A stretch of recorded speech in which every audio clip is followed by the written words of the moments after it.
But మిమ్మల్ని మీరే విమర్శించుకున్నట్టు కూడా అనిపించింది నాకు ఒక డైలాగ్ లో.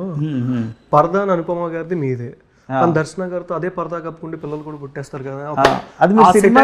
అది సినిమా చూసి తెలుస్తుంది మీకు, అది నేను చెప్పలేను ఇప్పుడు.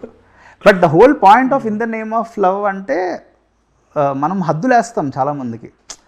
సో ప్రేమ పేరుతోనే వేస్తాం హద్దులు. ఇప్పుడు మనం ఒక డైలాగ్ ఉంటుంది సినిమాలో, అంటే నేను ఇంట్లో పువ్వుల్లో పెట్టుకొని చూసుకుంటా, ఒక అమ్మాయికి డైలాగ్ చెప్పేటప్పుడు నేను ఇంట్లోనే పెట్టుకుంటా కానీ పువ్వుల్లో పెట్టుకొని ప్రేమతో అండ్ బయటికి వెళ్ళకుండా చేయడానికి ఆ డైలాగ్ వాడతాం. నిన్ను పువ్వుల్లో పెట్టుకొని నేను ఎక్కడికి వెళ్ళకుండా చూసుకుంటా.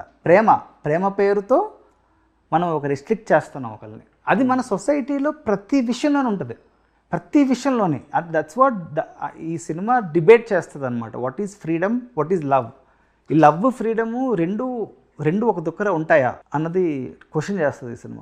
అమ్మాయి ఫ్రీడమ్ ఎత్తుక్కొని వెళ్ళిపోద్దాం. మీరు చూడాలి సినిమా. మీరు స్లోగా కథ రాద్దాం అనుకుంటా కానీ నేను చెప్పలేను. So I'm talking about the whole philosophy of పరదా.